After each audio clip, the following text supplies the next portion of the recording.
Okay, today I'm going to continue on with the white trash.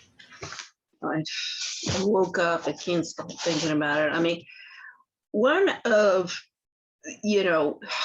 how shall I say it, everybody who wants to shut me up and protect the protection rackets and the narcissism epidemic and this idea, this is what just keeps on turning around in my head, that class is related to economic stratification created by wealth and privilege. Not true. And, really we've got, like in DC, I don't know if this is a national figure, but in DC, you've got an 85% cronyism rate within the workforce. And you've got nationally 70 to 90% incompetence rates. You've just, the only thing that the minoritists have done, the different black, brown, yellow factions, by getting the jobs, whether it be the working class labor job, manual labor jobs, or ones with PhDs, MBAs, or any kind of let's just say office work. I mean, they're totally incompetent because everybody just goes to school to get the diploma and pass enough tests to get the diploma, so then they can get those jobs. This is managerialism. But then afterwards, I mean, I show all the time, even with my siblings and everybody I know. Yeah, okay, you got the diploma, you got the certificate, but that's just because you were able to pass the test, but you don't understand a freaking thing, right? And international economics, human rights law, penal codes, civil codes, constitutional law, and international marketing with my global expats project and business, the website. I show that all of the bigwig experts, I mean, globally, entrepreneurs, everything, it's not, they don't understand a thing about their area of expertise, and it's all just about money, accumulating wealth and privilege. Because if they have the diploma and they can get on the podium and they can get their books published, then they're given a voice in the game. And that's only the alt-right or the alt-left. I have book proposals ready. I everything that I've written, I have thousands and thousands of pages of reports, blogs that are posted on the internet for free. Well, nobody reads them because they don't like what I have to say, because it doesn't, buy into their alt-right or alt-left agenda. So I'm silenced and I'm marginalized. And this was precisely, I knew this from the beginning with the courts in Spain and the bitch lawyers who started it. Well, I mean, all of the lawyers, men and the women, I had 7 lawyers. Judges, instead of concluding that the litigant is crazy because they keep on changing lawyers, you might want to ask yourselves why. And realize that your principal job is to make sure that the rights of everyone within your courtroom are upheld. That's your principal job. Now, I can show that bullshit. You think you're there up to sit there and violate the law whenever you want, litigate from the bench, because we see that all of the time, interfere in the proper administration of justice, and hand down whatever wacko bullshit that you want. Because there's no oversight on anybody in the legal community. The judges, as much as the lawyers, they're all going to town, having a field day. And of course, the international community and human rights community. The Cuomo case threw the Kennedys, the whole Kennedy family, under my microscope. I'm still looking at that.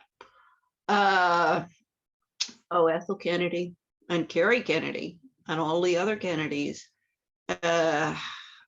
Perfect example of the damage that can be done by the greedy, power-hungry immigrant families. I mean, it's trickled, it's gone from generation to generation. All PJ Kennedy. I mean, he was involved. He's the one. That's where the money originated, and that was during Prohibition. I mean, I'm sure he really enriched himself during Prohibition, because saloon owners and stuff. He was smart, because he, particularly with the saloons he owned, his third one was at this high-end hotel in Chicago, or excuse me, Boston. And he got into politics, but deep state, into party politics, see, the Democratic and Republican Party, they are both guilty of, attempts to subvert the US Constitution and Bill of Rights. They are about themselves and getting voted into power, so that they will have the power in Washington to cash in, to grapple up the ladder of success through wealth and privilege, which is what Washington is all about. I mean, I always say, there's only two kinds of congressional members, Senate or House side. Those who have come to the city, and this gets into generations and generations, and the Kennedy family is a perfect example. Everybody just came to cash in on the rise of the Fourth Reich, and where you had the death of the liberal class. I mean, the Kennedys have, and Ethel Kennedy's father was alt-right Republican. And Joseph Kennedy and Joe, who JFK became president because Joe Kennedy was killed, World War II. He had been the heir apparent. And I mean, that was a Nazi sympathizer. I mean, he even said, Hitler's right, we need to exterminate the undesirables. And of course, that's what we have going on at the border. I mean, our concentration camps at the border may not be quite Auschwitz, but that crap's going on. It may not be organized in the concentration camps like it was, and just contracted out to all the pedophiles out there that you're handing the little girls to, and little boys. See, well, all of the lateral grapplers, the yuppies and preppies and Japs of the 80s, and all of these people, the United States is a perfect example of the dangers of allowing social and economic, how do you say it?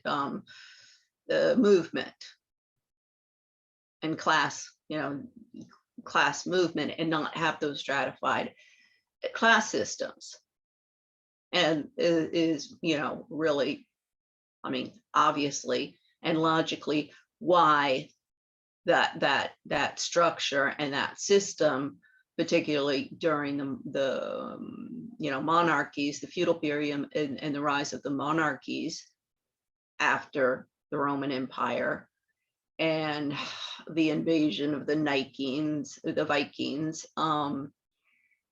and I mean, they rose to power, if you will, because they were protecting the people of these invaders and people who kept on coming and raping and pillaging and killing them. They, any gold and silver that they might have, livestock, anything they could get their hands on, women, and anyone that they didn't kill, they took as slaves.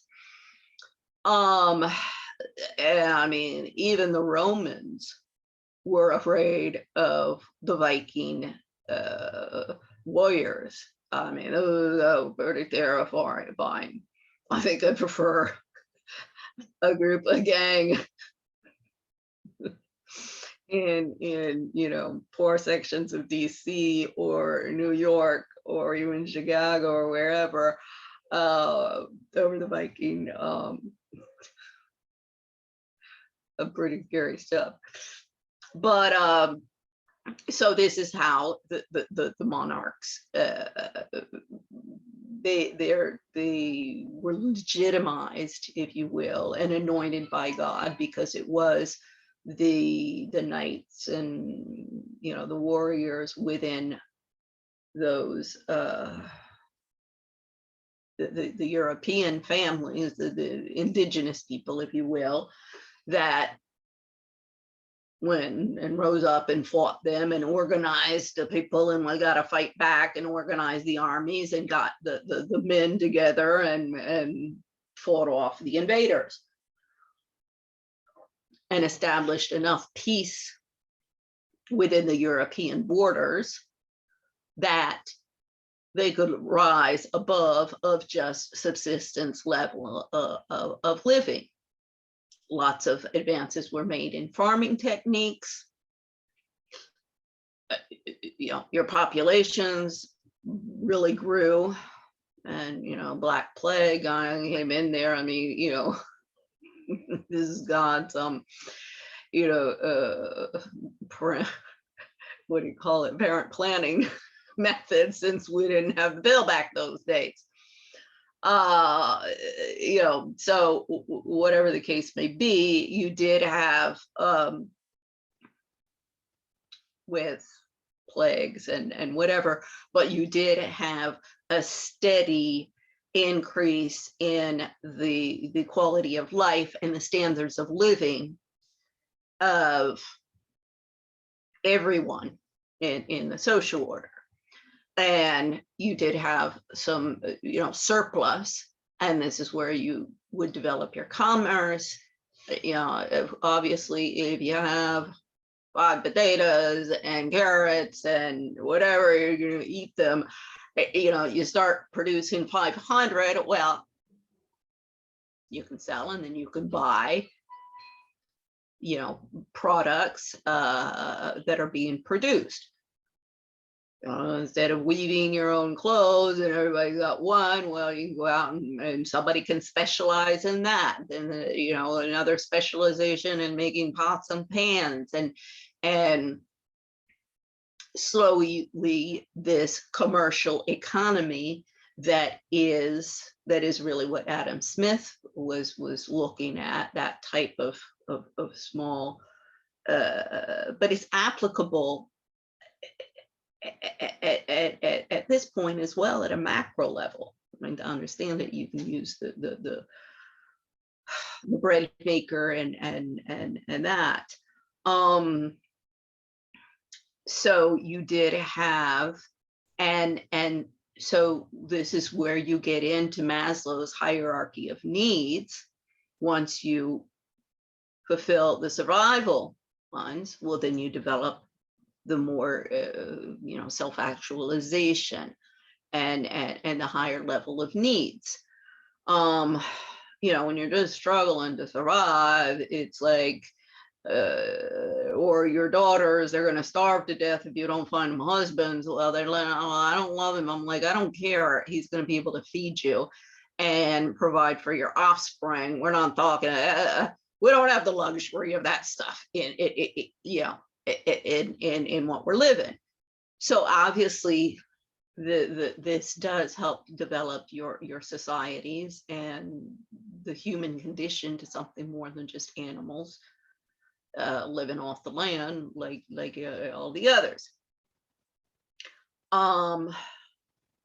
However, then it becomes for the humans is this to develop, yes, you want to, as I say, I mean, when I went to boarding school in England, oh my gosh, my hair.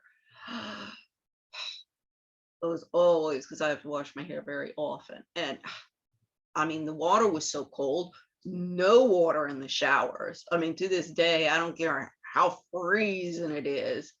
And, not hot water, I'll go and wash my hair at least, give yourself a, what do you call it, a hand wash. But yeah, oh my God, it was horrible. But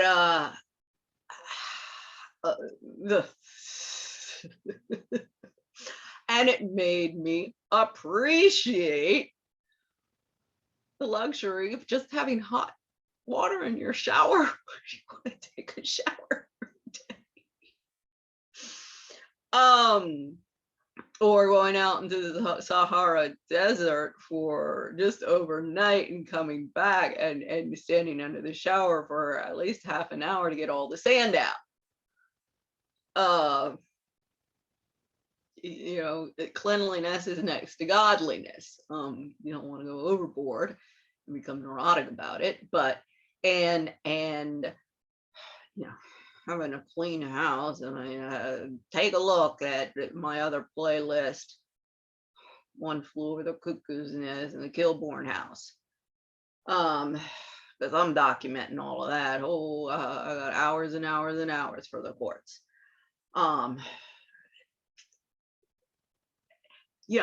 My thing is if you people, I mean, I'm literally going to be going to court with this landlord and the other tenants over the right of me to live in a clean space. They can live in whatever disgusting squalor they want in their rooms, which is actually a health issue for the owner. And that's their business. But that I cannot clean the kitchen, that they, every time I have to go in the bathroom, I have to clean everything because they leave it disgusting. I mean, literally, like feces all over the place, and then saying, oh yeah, well, I had problems with my stomach. I'm like, well, yeah, but you clean it up. You don't leave it for me. I mean, it's literally, this is the game plan. Just scream and yell and leave everything a mess, so that of course I'm going to clean it up because I'm not going to live in that disgust. But we're actually going to the courts over my right to have a clean and community where I am not harassed and screamed at and insulted every time I go into the kitchen, or because that's all I do, and that I'm basically locked in my room. So that, they have Jim, King Jim can have, the run of the house and live in just the squalor. I mean, it's ludicrous here in Washington, D.C., with all of the people that I know and all of the work that I'm doing and trying to bring everything to courts. It is what it is. And I'm just supposed to shut up and go away and I don't know, either commit suicide or, go out into the wilderness and disappear. I mean, I couldn't wait to get everybody in the court and say, I mean, how did everybody think that this was going to end? My siblings included, you know, Lucy Herman, other people over at the IMF, you know, everybody who's wanted to play hardball with me. I said, you screw with me, I'll screw you with you. And I know how to play hardball. And everybody just keeps on getting on the side of the criminals involved, because as I keep on showing, the come under penal code. I keep on telling, you know, everybody, all the lawyers, oh, well, bullying, there's no law against bullying. I mean, this is the thing. Oh, we got to pass another law. I hear this all the time on TV. Everybody, we're going to solve our problems by voting now that, you know, we got to keep the Democrats or the Republicans in power. Doesn't matter that both of them are Fourth Reichers and trying to install, you know, they're fascists, because you know, they're all nationalists. It doesn't matter. The Republicans, as I say, they want the blacks, the browns, and the yellows, and the feminists factions are in the Republican Party, and they are unified in destroying, you know, becoming the new dominators in the United States, and destroying the white, which is the Republicans, the white supremacists.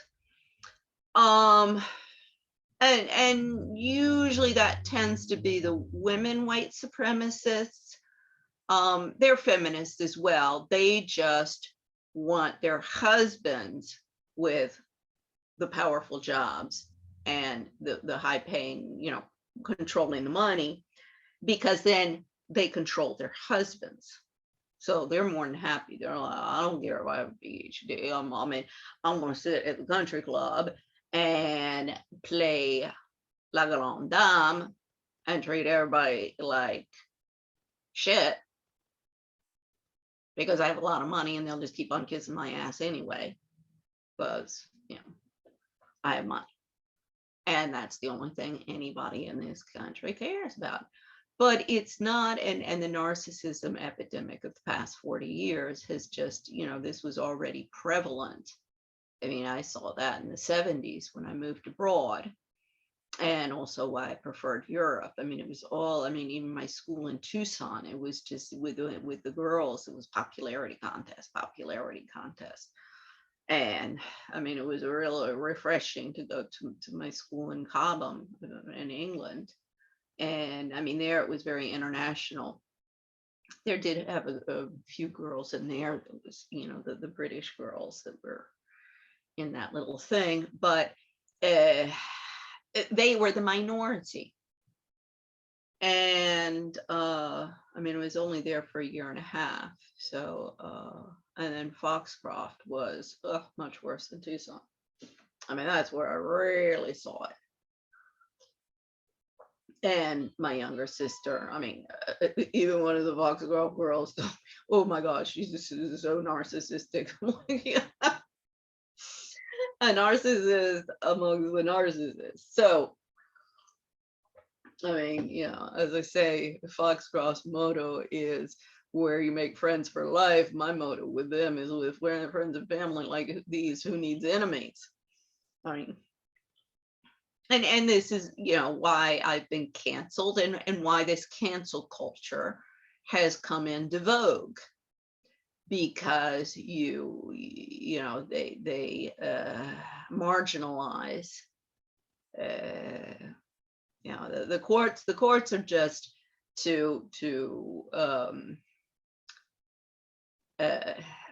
you know, extract money from people, disempower people through their pocketbooks, because economic stratification is produced by wealth and privilege. So if you take away their privilege, for example, within the case of Prince Andrew, case of Governor Cuomo, because these these are really same motivations are going on by those attacking him, and it is the feminists behind this, because they're competent, honorable people. I mean, if you know, just the logic. I mean, the people who are going to Epstein's parties, and I mean, the ones frequenting all of these prostitutes. You know, I don't know. Prince Andrew is just not the type of man. And I've been amongst all of these people all my life. See, this is another thing. Yeah, it's not, because as I told the little bitch lawyers in Spain, I said, you think by, you know, blocking all of my money, leaving me destitute, throwing me out on the street with nothing, like they do in India, you're going to intimidate me? I even told Belén Martín to her face. I said, if you think you people are going to destroy me and intimidate me with this, you got another thing coming. I was thrown out on the streets when I was 19 years old. And a little kid who didn't know much about anything. And, you know, well, for my age, I knew a lot. But compared to what I know now, no. And even 15 years ago, when it all started. And now, Lord, see, my wealth and true wealth, because this is the thing, I can take away, you know, all of these millionaires and billionaires and stuff, easy breezy, because they all been involved with a whole lot of bullshit. And under RICO, I got them all by the balls. And you start, you know, going after them and disempowering them as they should be with their pocketbooks, you'll be nothing. Because they have no class. That's why they need yachts and, you know, mansions and everything, all the trappings, so everybody will love them because they've got lots of money to throw around and kiss their ass and make them feel loved and accepted, because that's fundamentally, I mean, we you know, listen to Mary Trump. She does good psychoanalysis of her uncle Donald, but she's a psychologist. She got a letter from me. It's like, well, yeah, Mary Trump, but see, the psychologists are one of the problems out there in the courts. They're part of the perpetrators who are handing over the kids to the pedophiles and the murderers. So, you know, why are you know, you're playing buddy with the Democrats, and because you'll go out there and spit on Donald Trump, but the issues are a hell of a lot bigger than just that. And I'm sure she's being paid very handsomely. She's getting in the spotlight, and she's being paid very handsomely for you know, bashing her uncle. Now, one of my problems is, you know, nothing's changed at the border. It's changed in Washington. I mean, nothing changed in this down for the past 40 years. Oh, they get a little bit budget here. They, you know, they squabble over Obamacare. I mean, 8 years for that bullshit. I mean, you know, and now I'm listening to Obama out there for his buddy in Virginia, governor.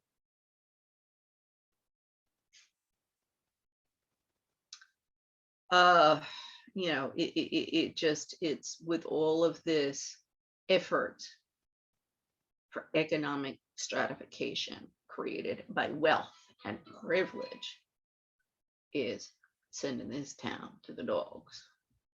That's the only thing anybody cares about.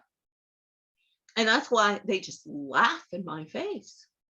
Absolutely laugh in my face. when I tell them that I will see them in court, because they know it's total lawlessness. I mean, the law firms, and this is, the anybody who understands anything about law by the time they get out of law school, which is, in 1970, Clark report says it's 30%. I think it's a hell of a lot less these days. I wouldn't even give it 10% that these days. So 90% of that, your lawyers out there are nothing but a bunch of con artists and criminals who don't know what the fuck they're doing. And having a field day cashing it in. The others end up in the corporate, international, all of these. Backer McKenzie, Christine Lagarde is from Backer McKenzie. Oh God, Christine Lagarde, she's so far up a creek without a paddle, it's not even funny. It's here, all of her wealth and privilege created by the economic stratification, because she's also from a middle class French family. It's been going on in France and Spain and all over Europe. I mean, I even saw, I fled the United States in the 1980s, late 1980s in DC, because I was apprenticing a P, as I say, in the birth of the narcissism epidemic on the East Coast, with Foxcroft and Cornelia Guest, my former classmate, the lead cheerleaders. I mean, Cornelia always, know in her book, How to Be a Debutante, see, she put the formula down of the appearances, and everybody is, the Paris Hiltons, the Kim Kardashians, it's just, following that formula. I got that in everything's bagged up, all of my books. In fact, there's 2 missing. I think somebody's coming in and stealing them, because I don't have, I mean, everything else is, I have like 4 or 5 at a time out here. So it's not like it has much, very far to go.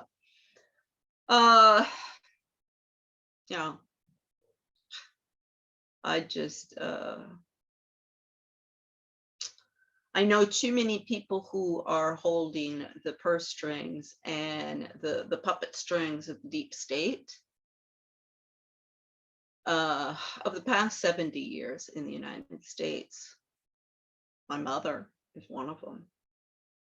I mean, this is also, not only I want all of the analytical stuff, and I have very much not going in to my personal life or stories about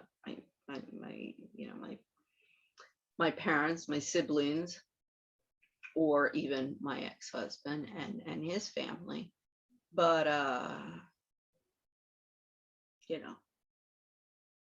yeah, that all they care about. I mean,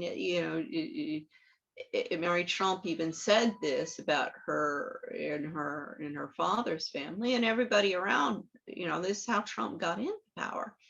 That all they care about is how much money you have, because you get to fly on their jets, or you get to stay at their $1 million homes, and it's all about material wealth and going shopping and being friends. But I mean, I knew this when my divorce came. I mean, my ex-husband even said, he said, "You'll see, nobody cares about you. You'll be out on the street and left to die." And I was like, I know, don't worry, I know nobody gives shit about it. Not in your family, not in my family, not any of my friends. I've known that. I read people extremely well. My ex was always telling me, don't you understand, they're just using you, they're just using you. And I was like, I know. What, you jealous because that's all you do? I mean, this whole thing about people getting married, and it's not la vie en rose. When you have children, you forfeit your right to consider only yourself. Otherwise, don't bring children into this world. Please do us all a favor. You'll help the population explosion, and you'll help the corruption explosion, and the narcissism, and the drug addiction explosion. Believe me. So do the world a favor. I mean, women like Ethel Kennedy, who go out to show the world what a great mother and how respectable she is by having 11 kids, that then she screws up royally, and then they screw up their kids. I mean, Carrie Kennedy's a basket case. Her Alzheimer's is just a manifestation of her dysfunctional life. I mean, I can't wait to see Carrie Kennedy, and well, Ethel Kennedy, by the time this all gets into court, is probably will be have passed away by that time. She's, I think, 88, somewhere around there. So but Carrie Kennedy will still be around, and her daughters. I just sent a letter to her daughters, last ditched attempt. I'd sent them messages on LinkedIn month ago. Of course, they just ignore me. Chris Cuomo got a message on LinkedIn as well. Of course, just ignore me. Mariah did look at my profile over a month ago. So, but yeah, I think they just, because one of the girls is, let's see, I have their profiles here, is all into the SDGs. I mean, I have demonstrated that the Sustainable Development Goals, it's going to produce the same problems: income inequality, rising extremism, military installation of a military dictatorship in countries around the world, as it has in the United States with Reaganomics trickled down, because it is basically the same idea.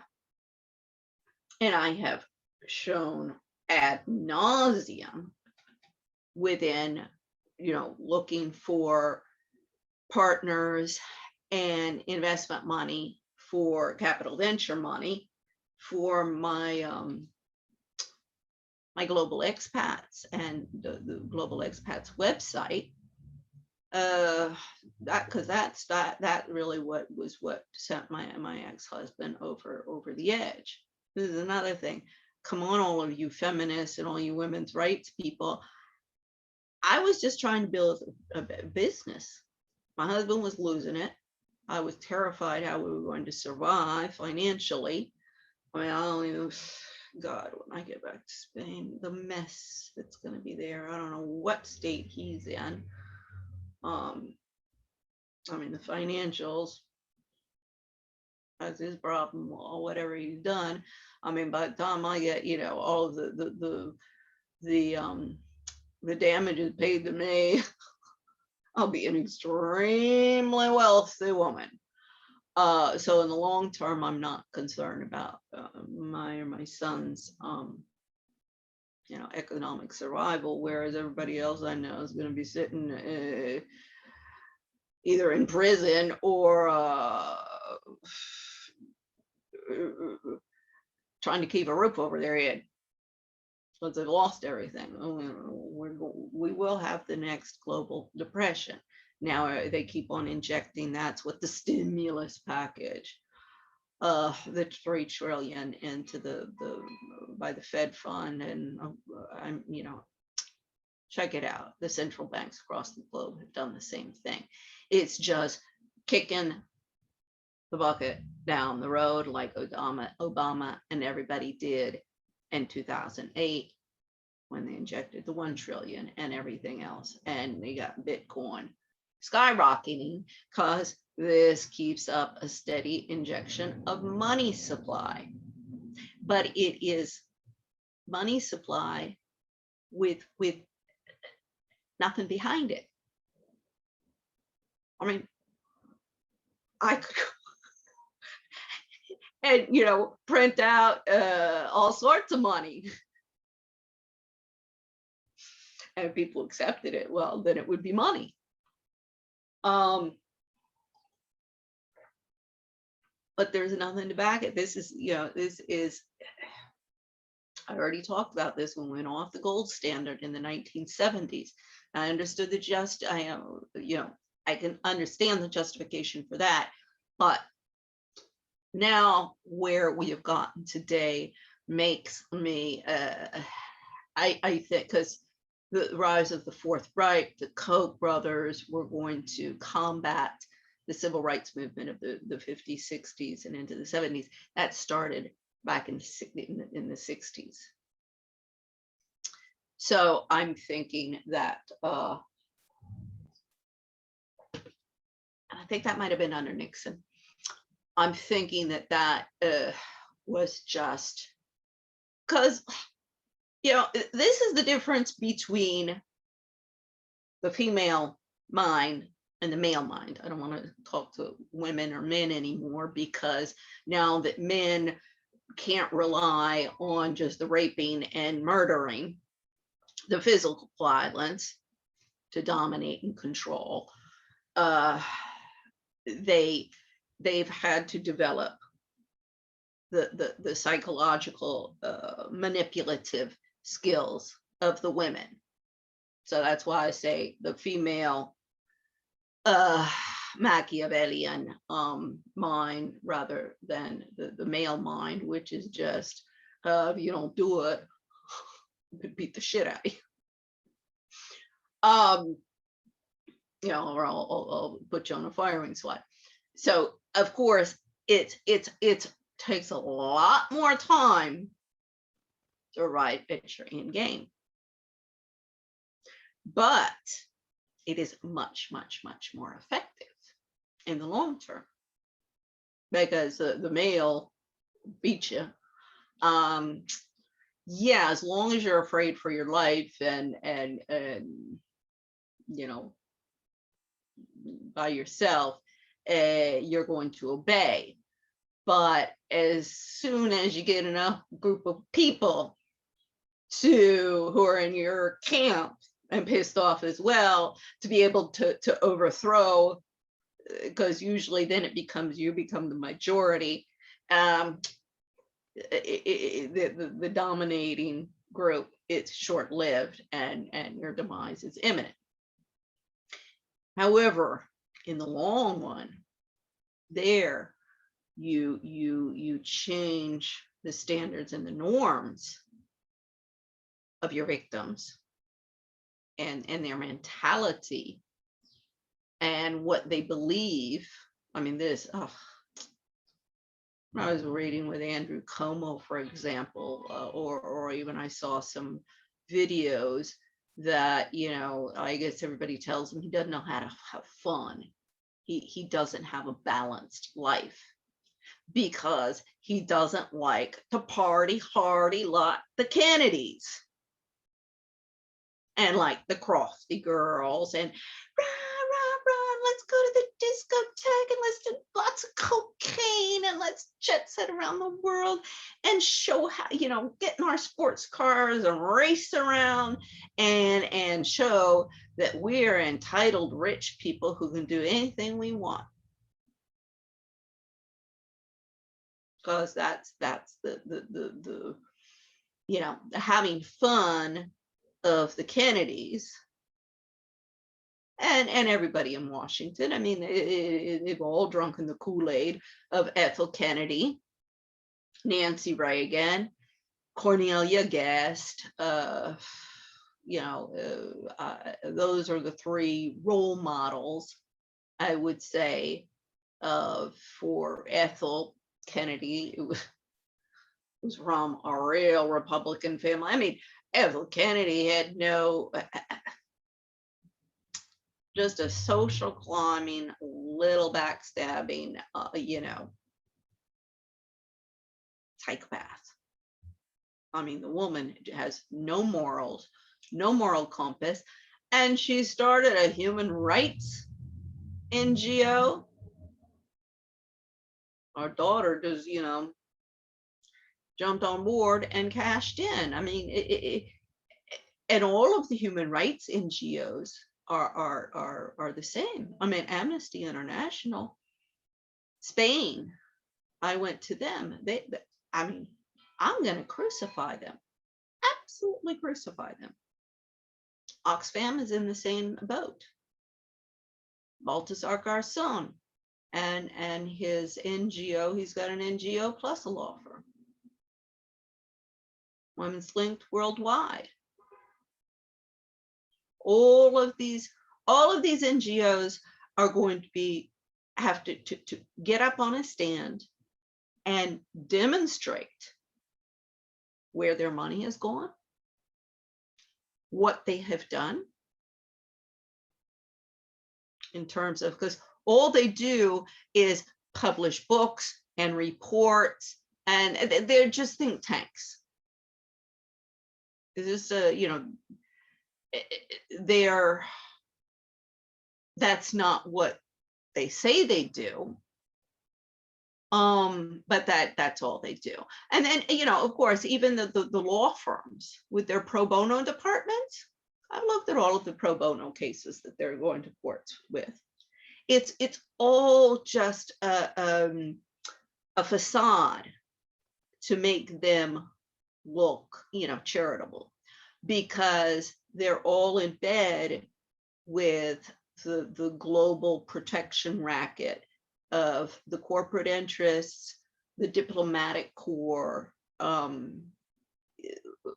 with their soft diplomacy to,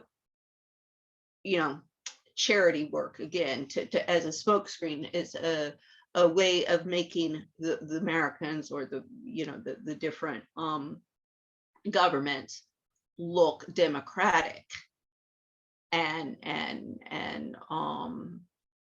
adhering to the principles which they espouse, whereas they're all empire builders in the pockets of corporate greed and the weapons builder. And this is where, for example, the monarchs in Europe come in. And the role of a monarch, queen, king. I mean, this is where all the queens. I mean, there's one song, all of us queens. I mean, it's a very feminist song of, I can't think of it right now, but everybody's a queen fighting to be, fighting for their queenships. I mean, you really can't blame Meghan Markle, who just wants to be on her little tuffet and everybody have kiss her in her ass.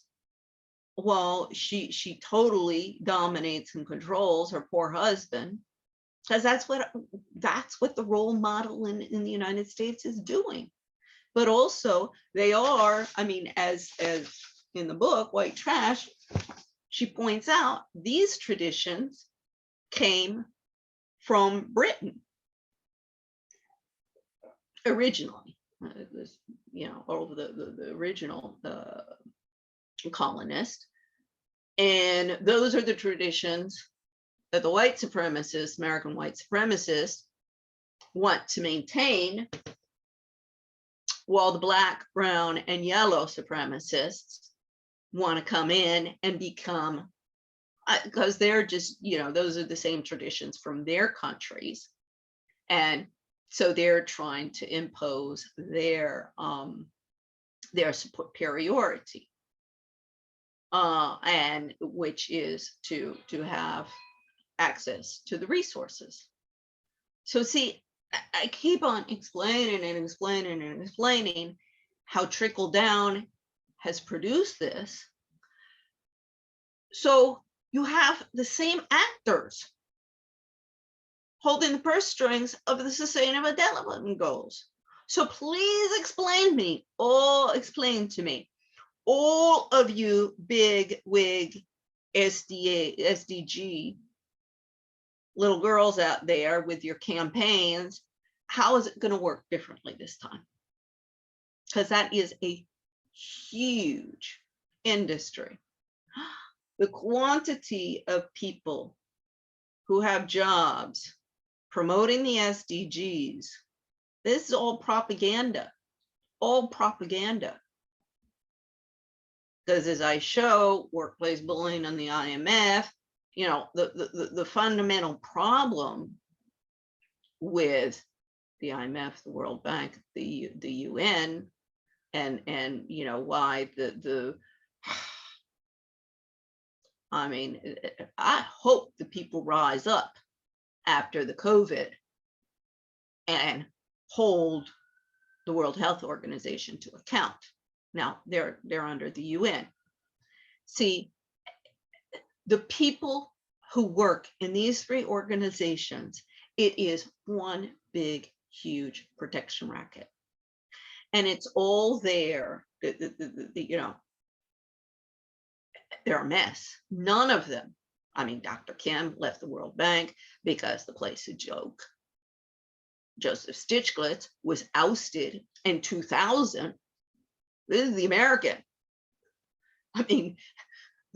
Originally, what legitimized the browns, blacks, and yellows vying for power in the World Bank, the UN, and the IMF, trying to become the dominators and get their regions of the world, the new world dominators. That's the agenda of the employees in these organizations.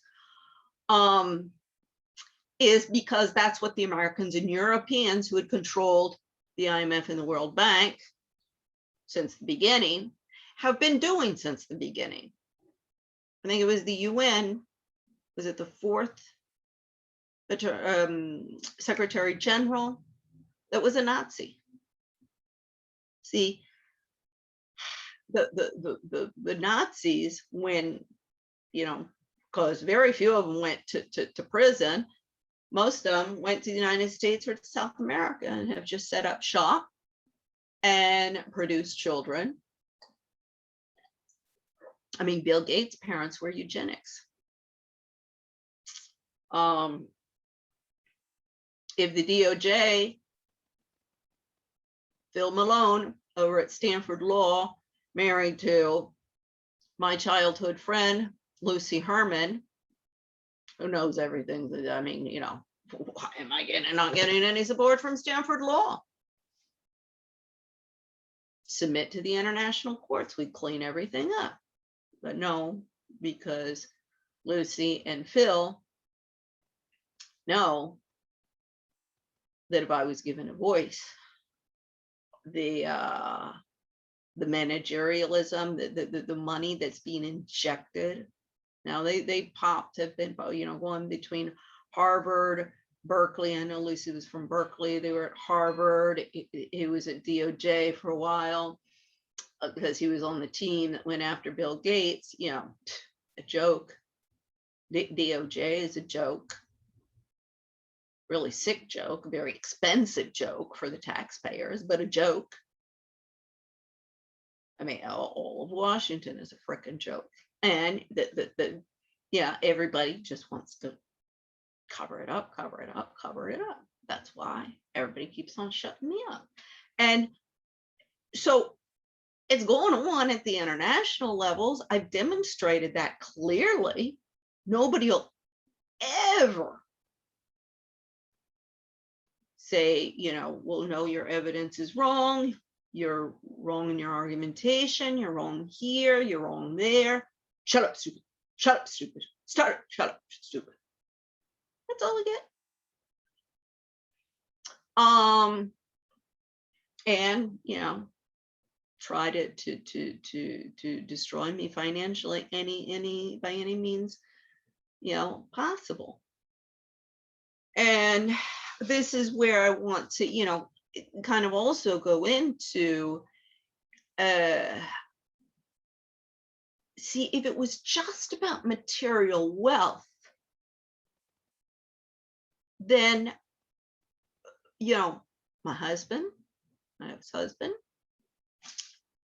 my mother, my siblings, and all of the different people, let's just call them my friends, or the people who I have approached to be partners, or for investment money.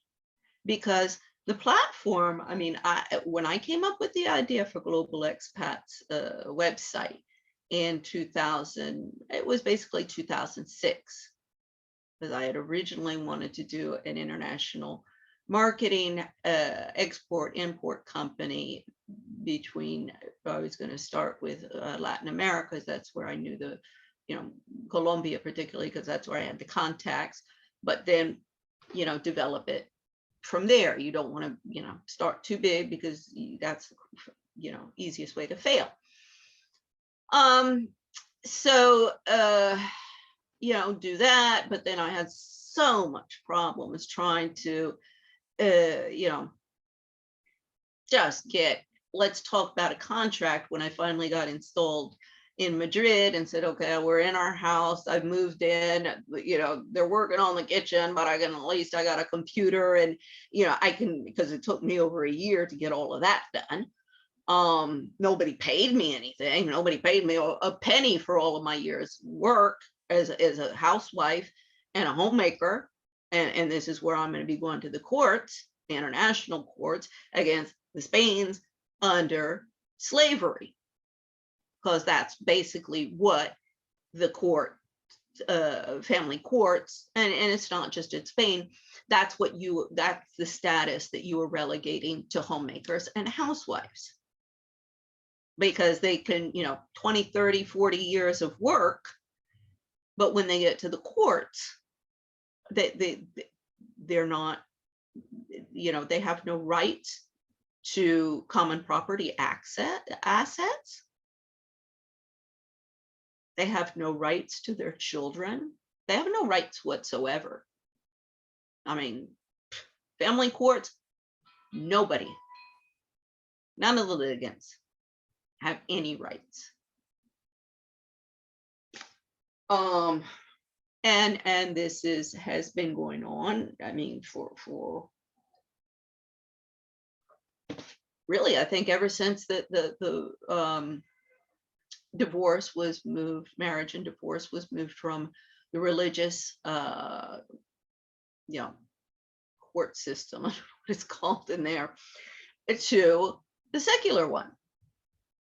But they've just maintained the same oppressive tactics as before. And, in the church, you see the same problem with a cover up for pedophilia within the divorces, because this whole thing about, not having a divorce before, yes, divorces existed, annulments and divorce. Well, what do you think Henry VIII was all about? His separation from the Catholic Church. It just was not, it was only for the upper crust, which didn't mean, I mean, a lot of times you had just leave. You didn't bother with a divorce. The husband was tired of it, you just leave. And that would be the end of it. So it did exist, and the same, but like in the case of Princess Alice, the mother of Prince Philip, I mean, that poor woman thrown in a psychiatric ward because her husband was flipping out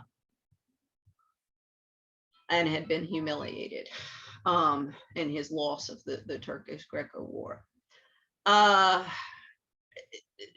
So you start looking, I mean, there's a lot of, in this whole mental health discussion arena, it's ridiculous. All they want to do is set up another group of NGO industries that I'm going to be investigating under fraud. Just like the one that carried Kennedy with her Alzheimer's. What does she do? Join some board of an Alzheimer's association that is raking in the money so they can sit around and chew the fat. I mean, all of the research is there. I mean, you had the Saunders report that came out, that was pulled out by the family court activists. We know, we have all of the evidence.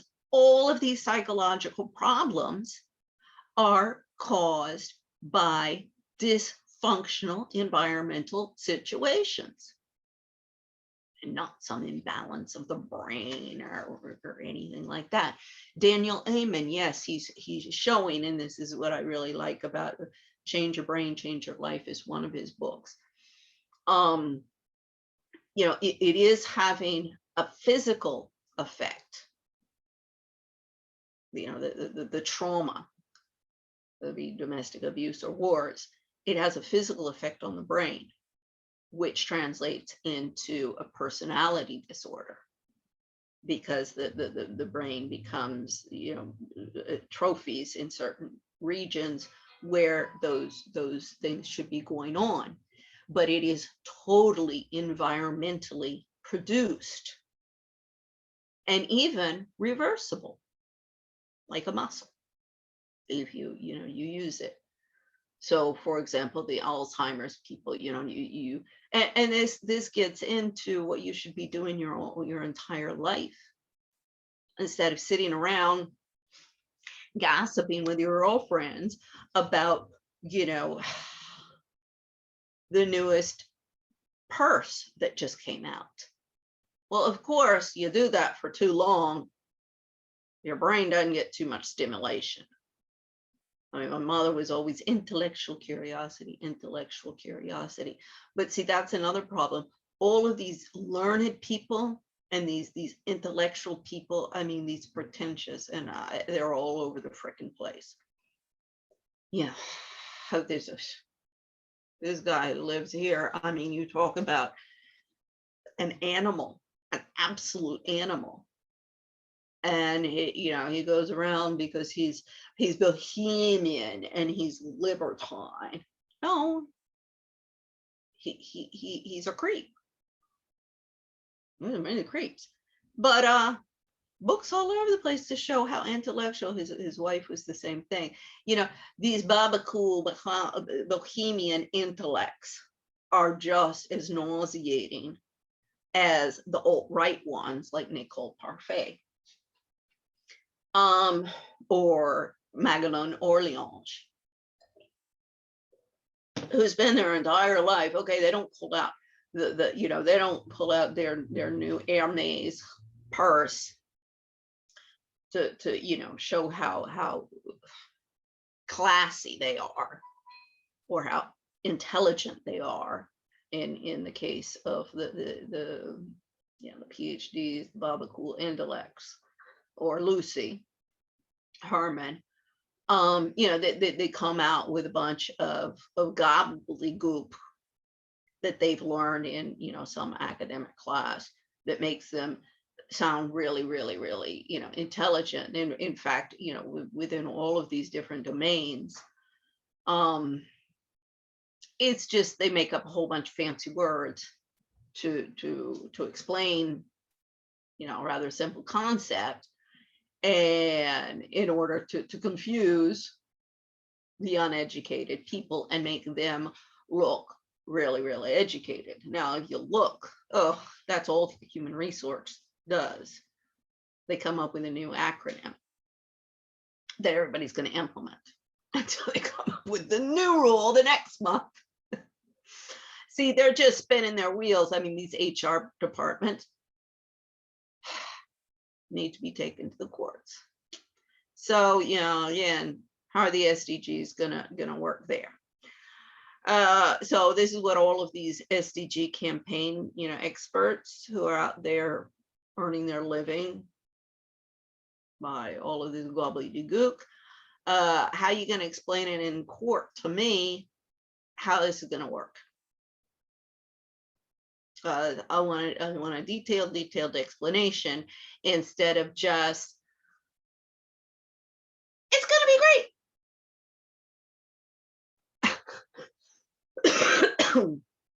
You get in the game. You want to get in the international development community game. Welcome to the game. But this is a game of hardball where the stakes are really, really high. So I guess it's Kara who's with the SDGs. Now, she's a Harvard University bachelor's degree, concentration in government, secondary in ethnicity, migration, and human rights. Okay, yeah, Deerfield Academy, 2010 to 2013. I mean, once again, this is all about, because these girls are a little younger than my two sons. It's all about the jobs. Now, let's see, what's her last job? Her latest job is, you got these internships and Sahar Global Summit.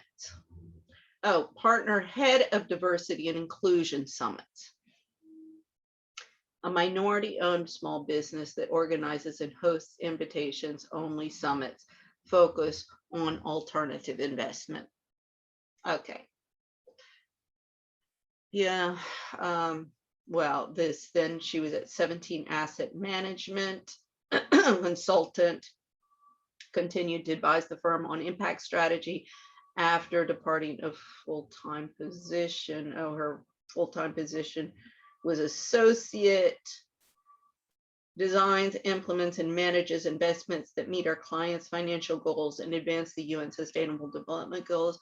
The firm offers asset management, advisory, and insight services. She was in the research division, designed to maximize overlap of SDGs, aligned impact, and profitability. See, again, a bunch of gobbledygook. I mean, basically, I think everywhere, yeah, Sustainable Development Solution Network, yeah, all of these organizations, I'm going to be looking into. Because let's see, it was 2000. Because by 2012, I had finished, because I had finished up my, preparing my case. That was when I got back to the United States, of course, I had to get a roof over my head and, 9-to-5 job and everything. I mean, when I was at the IMF Family Association, I ran the place myself. So I did have quite a bit of work, but then I'd stay, since I've been back, I don't go to any of those stupid parties. I've gone to some of these events to try and make the contacts and talk to the people who need to be talked to, that have been, sometimes been trying to get online through emails and can't, they don't. But then, it's clear none of these people in these organizations want to do anything except schmooze and produce a new documentary or a new, summit, conference, and it's just all managerialism. It's just so all of these experts can, the college grads have jobs and can get in a platform and jet set and And I'm not saying that they don't produce some of this stuff that I've seen out there. It is good. So it's not, it's not that they're not doing anything. However, it's all for show, because if you look, and that's where this comes under mainly the purview of the World Bank and the IMF. They should be on top of this instead of in bed with them. I mean, this is my problem with Davos, World Economic Forum, the IMF annual and spring meetings. When I went to the spring meetings, I was horrified. I mean, I had seen it, of course, because I've been working in the IMF for 7 years, but normally during the meetings, I was in the office. See, they made a big mistake. This is the thing. People had given me a 9-to-5 job and kept me busy. I never would have had the time to do all the research that I have. You gave me a seat warming job after you ousted me from the Family Association, which I'm going to see all those little ladies in courts and really, oh my Lord, you people over at the IMF, you had better take a hard, good look at the person sitting next to you and their families. Because all of the activity, the illegal activity, because it's not just the employees, it's what their wives are getting involved in. And Anne Beatrix Keller really set the stage for that one. All of you all IMF wives, you're crap shooting everything that you have to protect that woman. That's the bottom line. Everybody says you're in Washington. You know, it's hardball. You can't make it.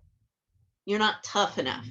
That's why you're going out on the streets. I'm like, no. The reason that I'm headed towards the streets is because I do know how to play hardball. And I got you all by the balls. And you know it. And that's why you want to shut me up. That's why everybody just keeps ignore her till she goes away. Ignore her till she goes away. She'll eventually, run out of money, end up, nobody's going to take her in. Nobody's going to help her. No. But see, by that, I didn't keep on documenting it. I mean, I'm like, God has provided and come in. I've been up Schitt's Creek without a paddle several times in the past 15 years.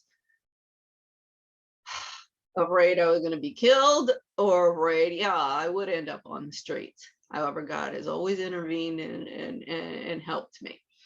So yes, I'm up against, the entire city of Washington. I get that after 15 years, that's been well established.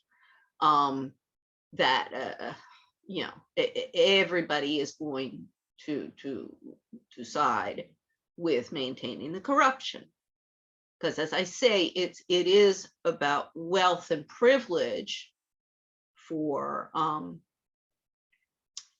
a lot of people, but underneath that, there's even a more primeval animal motivation that's involved, and that is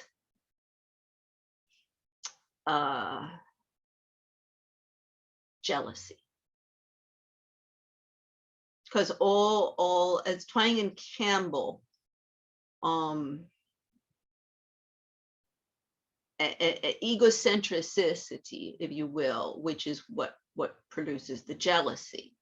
Because as I say, one of the problems with all of the narcissists, I mean, that's what we have in power. I mean, all the 10%ers and 1%ers, either they're narcissists or psychopaths.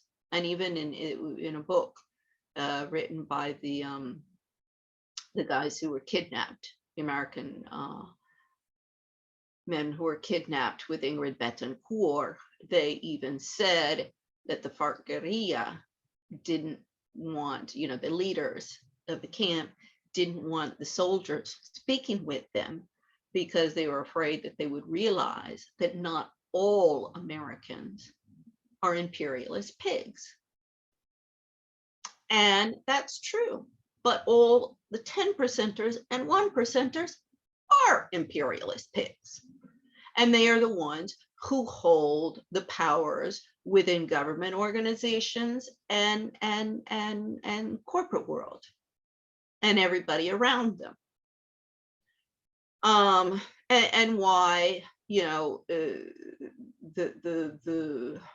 the investment money keeps on going towards predatory and exploitative products and services instead of something that would implement the SDGs,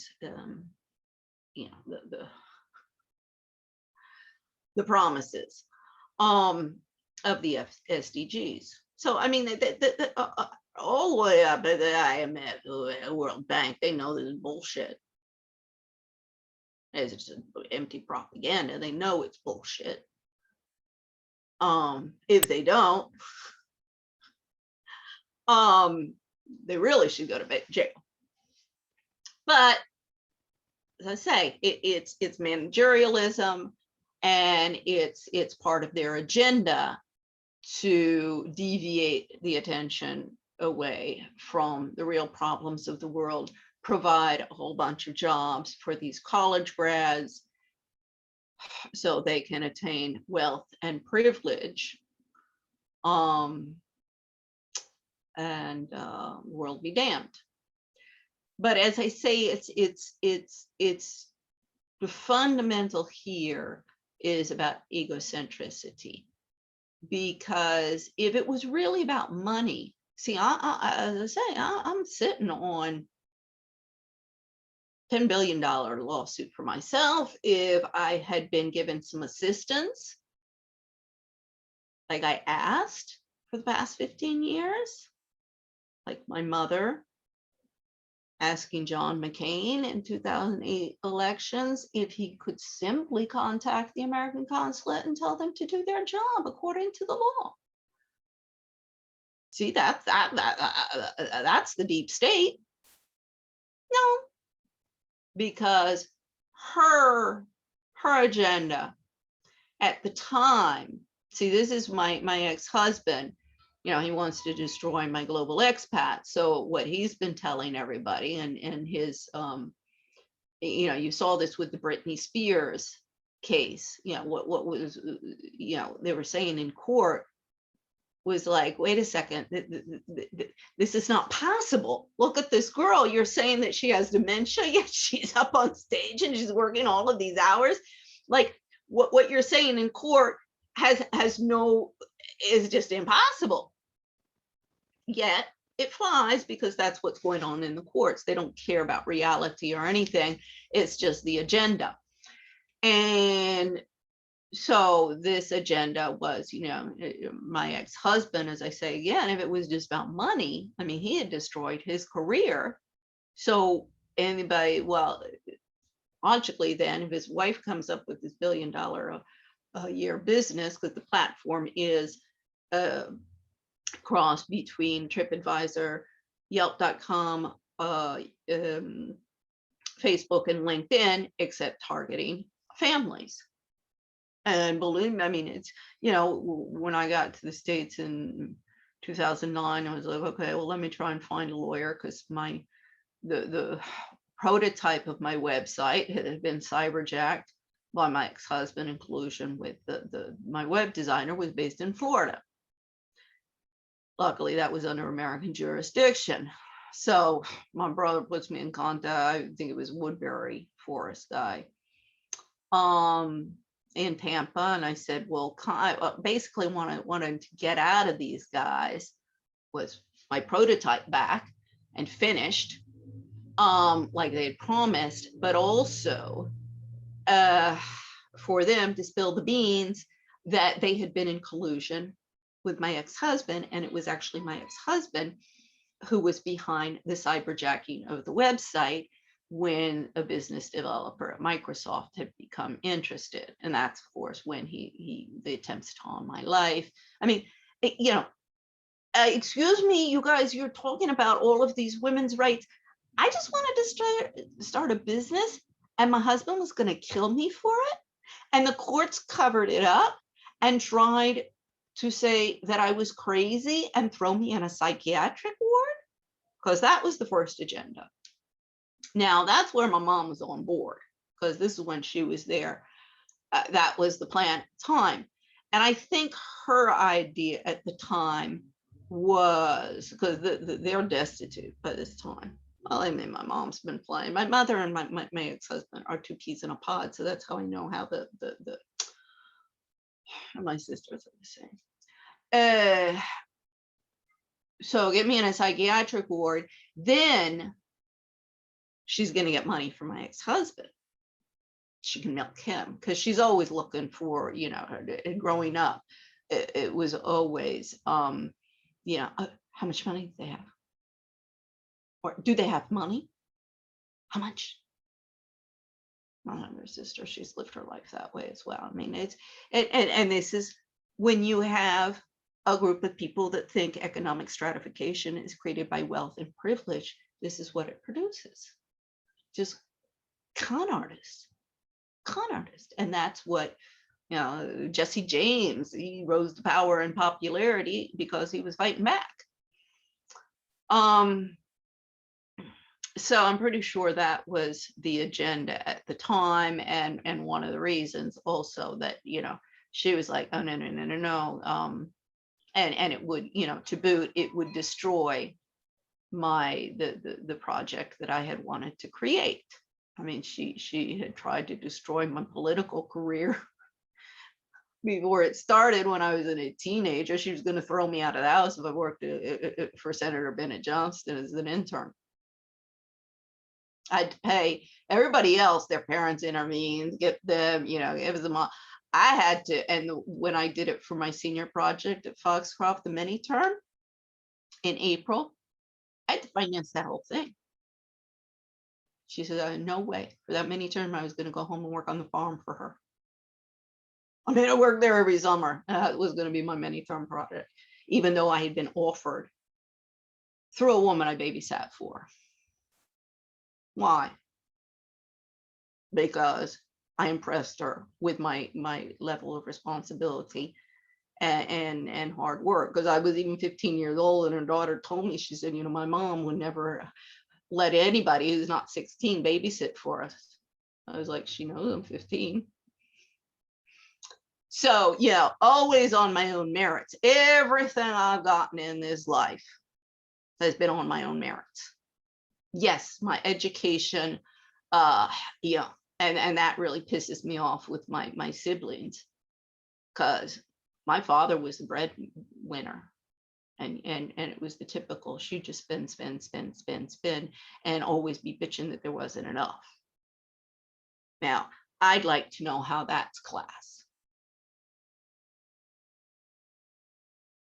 Yeah, Lucy even said, oh, your mother was such a, a role model. Oh, sure. She taught us expensive clothes, nice houses, nice hotels, nice restaurants. I grew up with that, but I also saw that that's not class. That's pomp and circumstance. And this goes back to the Victorian era. Elizabeth II has just been reproducing that. I mean, she's a true feminist. She castrated her husband. I wonder how much his philandering was discontent with the marriage, and not because he was so much of a ladies' man. Because I don't know, is that, I think that started later on. Her sons were in arranged marriages. I mean, we're fighting for women to not have to do that. But then the men, I mean, the JFK, that was basically also with Bouvier. And it was because Jacqueline Bouvier was from a classy, upper crust, East Coast family, old money. And this brought him respectability. I mean, I was a prize for my ex-husband, and that same way. Not only do I know how to walk and to talk and to dress and to cook and to, serve and all of those trappings of class, which I never, I know how to do it, just like I know how to ride a horse or reform a house or work a computer, or things that I learned little by little, whatever. I mean, but the difference I think with me is I appreciate those opportunities that I was given, and I'm taking advantage of them. I mean, okay, like, my artwork, yes, I do things for myself, and everybody should do some stuff for themselves. But whatever I try and do, I try and treat people with respect, and do a good job. Cleaning the bathroom, which, oh gosh, from now on, all the bathrooms that I have constructed, they're gonna, in this bathroom, there's a drain in the middle of the bathroom floor. There's a slight tilt. So the mopping area, I put a bucket in Spain, they do that a lot as well. You'll see like on the terraces and stuff. It's a lot faster and it gets a lot cleaner than mopping and mopping and mopping and mopping. So, but whatever it is, just try and do the best job you can, and treat people with respect, and that's true class. So there's there's Michaela. She went to Brown University. See, all of these, Harvard, Byram High School, I'm not familiar with them. Boston University. Yeah, contributor to Huffington Post, 2014. I was on Huffington Post as well, but of course, since I'm not liked and popular, and my platform, because they're basically, when I was doing Huffington Post at first, I did remain politically correct and was just focusing on the trailing spouse and opting back in issues.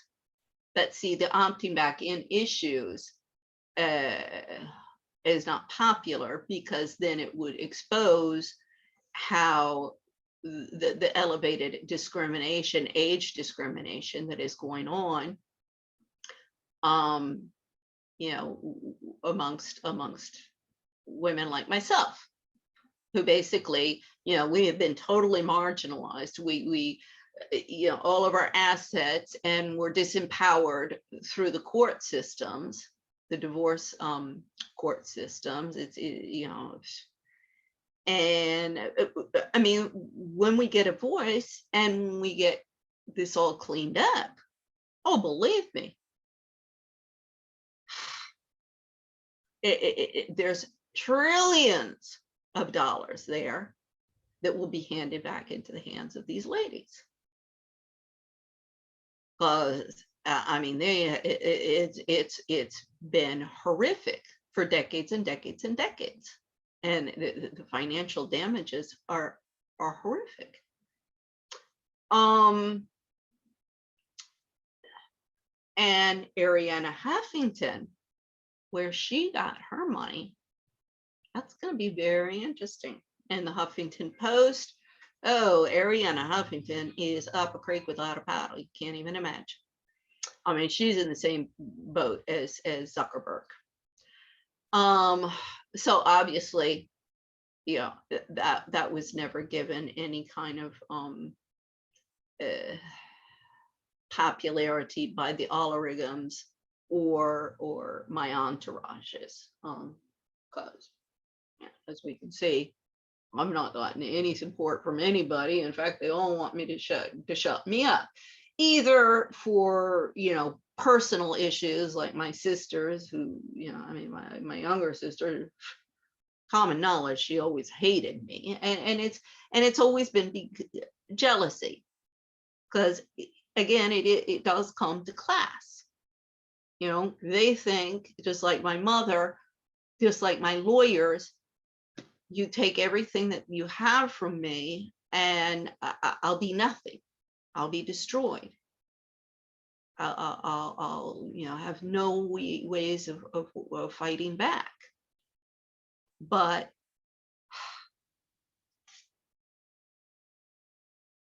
I got my intelligence and my knowledge of a lifetime that, you know, that you can strip me naked, take everything you got, and you can't take that away from me. Okay, now you can zap it out of me, you can lobotomize me, like they did in the Kennedy family with Rosemary. See how they you know, either you drug them up, you get them, you know, drug addicts, or you have to lobotomize them. Anybody who doesn't buy into that paradigm. And obviously the three, so this is Mariah, Brown University, Deerfield Academy. Let's see, oh, she was at CNN, Apple, Adams McEwen, Teneo, the Boston Consulting Group, Associate Teneo, Northwest University. Oh, now she's at Northwest University Kellogg School of Management, MBA candidate. Passionate about entrepreneurship and impact-driven business, social media strategist for top CEO and companies, former founding team member of Teneo's executive social media practice, and former associate consultant at BCG. Yeah, so I mean, you know, I guess we'll see. I like to give everybody the benefit of the doubt when I contact them, and try and you know, be positive while making my position extremely clear of how I will be proceeding in the future, regardless of you know, even if I do end up in a homeless shelter for several years, eventually this will collapse.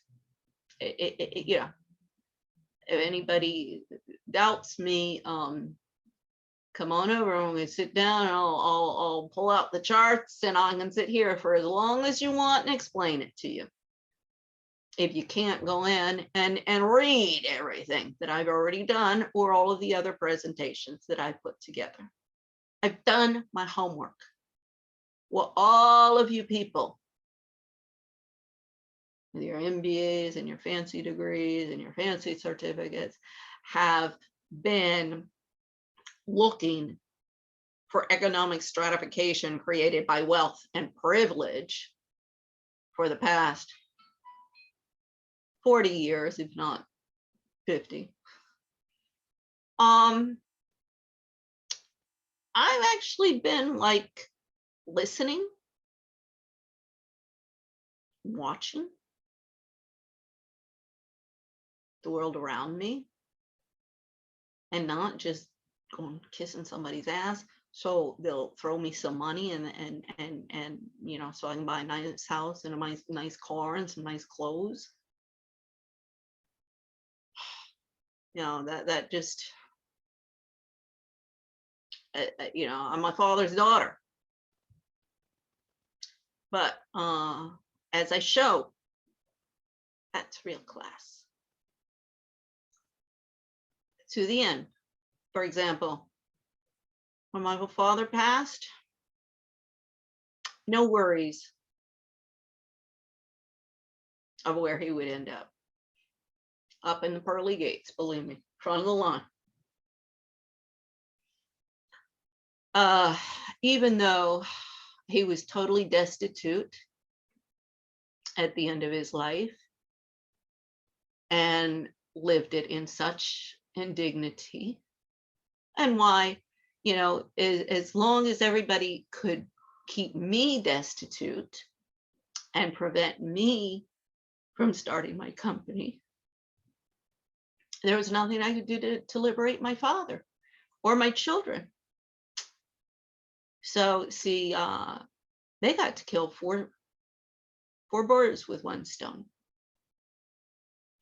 So see, that's the motivating, that viciousness, the jealousy to destroy somebody because you are jealous that they're smarter or better at sports or prettier or thinner or know how to cook better or ride better or do anything better than you. And you're just jealous, and so you want to destroy that person, even to your own self-destruction, just like the story of the scorpion and the frog. The frog the scorpion wants to get the other side of the river. The scorpion says, no, you'll kill me. And no, I wouldn't do that because then we'll both die. What does he do? Before they reach the banks, he stings the frog and they go down. The frog says, why'd you do that? You said you wouldn't do it because you'd kill us both. It was in my nature. And so, you know, the narcissists and psychopaths who have risen to power and who control the purse strings, the jobs, the political positions, and all of the different institutions, they don't care if they bring the planet down. They just don't. It's in their nature.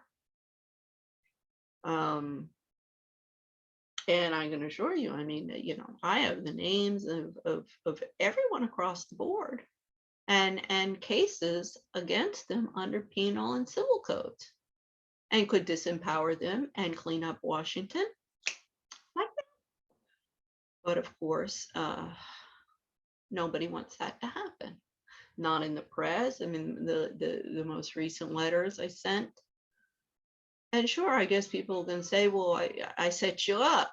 This was entrapment. Not gonna work. But yeah, sort of it is. But you know, I'm not entrapping anybody because I'm not doing anything under false pretenses. I'm just playing down the card with the latest, the journalists, Juan Williams, Bob Woodward, Carl Bernstein, and Mark Leibovich. Now, Carol Joint and Caitlin Collins have gotten one from me earlier right after COVID started, along with Walter Pincus. He's been in the game since 2007, him and his wife. October 2007. CNN entered the game as well. CNN Spain entered the game in October 2007 as well. So CNN, I got a long list. Believe me, that company will be mine. Just like GW.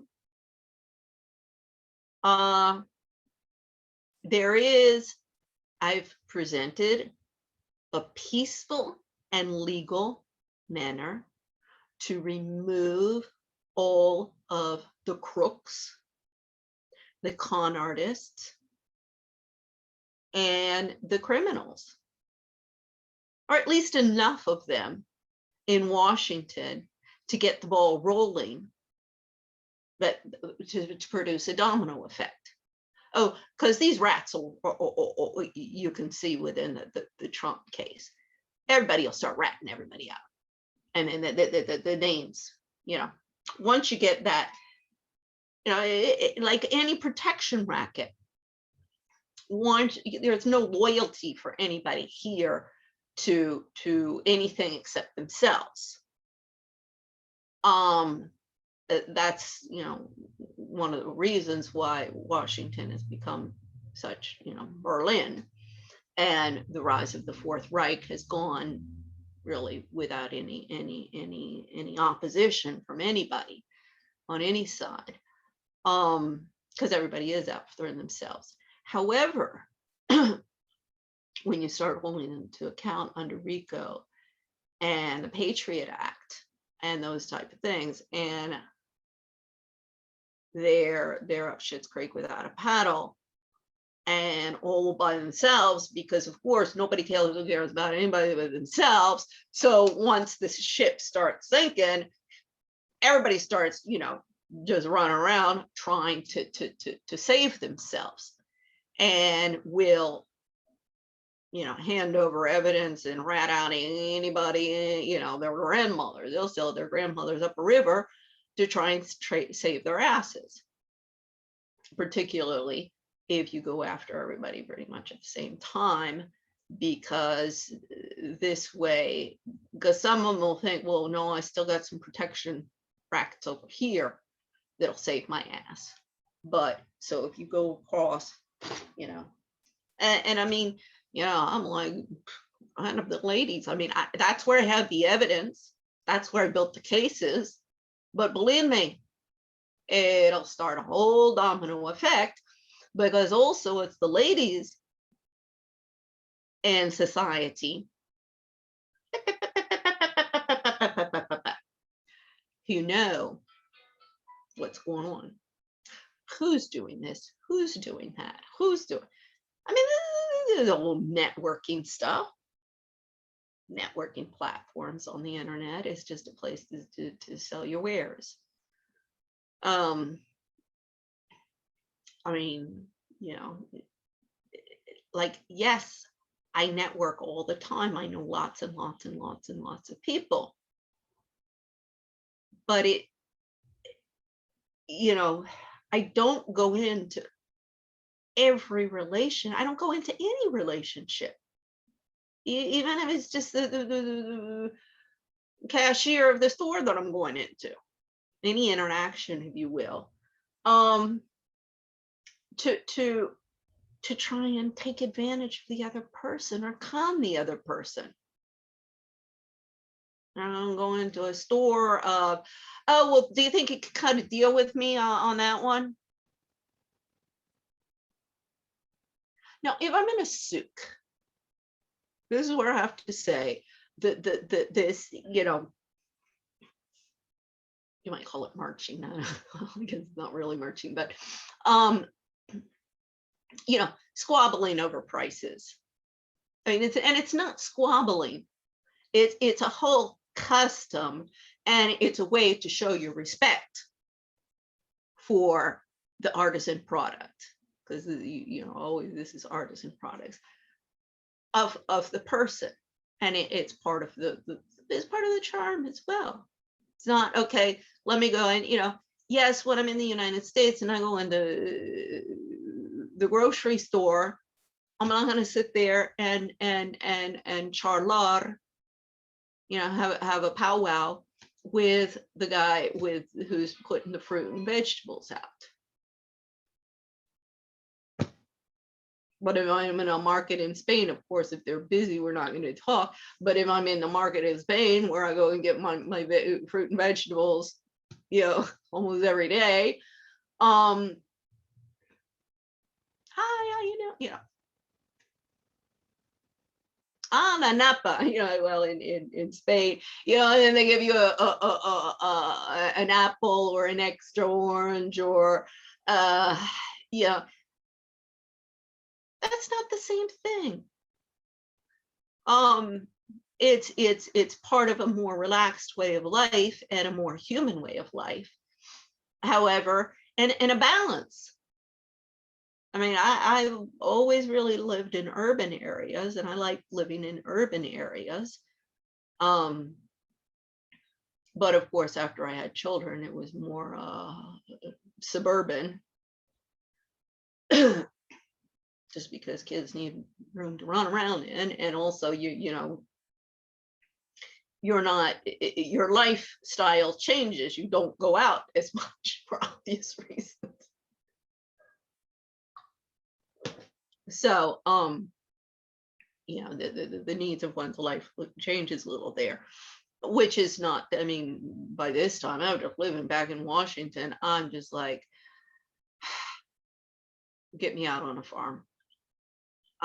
You know, the urbanites, the American urbanites,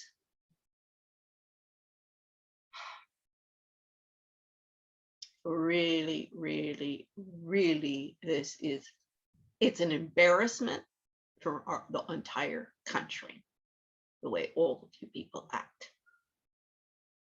Class is not about wealth and privilege. And if you keep it up, you little Marie Antoinettes, you're going to find yourself at the guillotine, along with your children and your husband and everybody else. So, yeah. You know, these girls, these are the type of jobs that, you know, if I applied for those type of jobs, I'm much more qualified than any of these girls to be doing any of those jobs and never get an interview. Why? Because I'm an old lady. It's discrimination, but that doesn't matter, because since none of the lawyers will, you know, take the cases to the courts on age discrimination like that, everybody gets away with it. It's tacit agreement by, you know, by society, because also all the people that I know, all they got to do is pick up the phone and ask one of their friends, look, and you know, I don't ask any favoritism. I just ask to be given an interview and considered on my merits. Steptoe Johnson, law firm where former Senator Bennett Johnston is an advisor. His son, risen to economic stratification created by wealth and privilege of his father in Washington, and Bennett Steptoe Johnson. He's part of the rise of the Fourth Reich, as is his father. I applied for a job, because that's the government department, as a secretary in that department. Didn't even get an interview. I'm like, oh, okay, thank you, Lord, because now I have a case against Steptoe Johnson for age discrimination in their hiring practices, as well as I'd like to know what their pro bono legal clinic has been doing, sitting on the cases that need to be submitted to the international courts for, forget, 2013, maybe I sent that over there. Squire Boggs is another one. So within the international, you know, the big wig law firms, within my case, I've got Cuatro Casas in Spain and Steptoe Johnson here in the United States in DC, as well as Squire Boggs, as well as, oh gosh, D. Martin, I forget which one she works for. Oh, and then there's Brendan Sullivan. I think it's O'Connelly or something. So that's another one. See all of them in court. That's all I can do. So, okay, I'm going to leave it at that for today. Have a nice day.